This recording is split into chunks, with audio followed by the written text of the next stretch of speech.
Hi everyone. మీలో ఎంతమంది diet చేస్తారండి? నేనైతే అస్సలు డైటింగ్ చేయనండి. సీజన్‌గా వచ్చే ఫ్రూట్స్ అవనియండి, ఫుడ్ అవనియండి, వెజిటబుల్స్ అవనియండి, నేనైతే ఫుల్లు తింటానండి.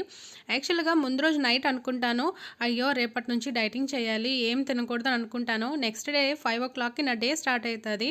ఈ హడావిడిలో పడి విపరీతంగా ఆకలేస్తదండి. ఇంకా ఫుల్లు తినేస్తాను. బట్ తర్వాత ఫుల్ వర్కౌట్ చేస్తానండి. వర్కౌట్ చేశానంటే పొద్దున్న వాకింగ్ వెళ్ళడం, జిమ్‌కి వెళ్ళడం అని అనుకుంటున్నారేమో! అదేం కాదండి.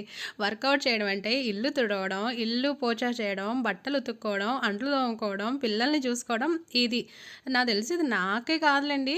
ఎవ్రీ హౌస్ వైఫ్‌కి ఇదే పెద్ద వర్కౌట్ అండి. ఇంత వర్కౌట్ ఇంట్లో చేశాక ఆకలేయదా చెప్పండి?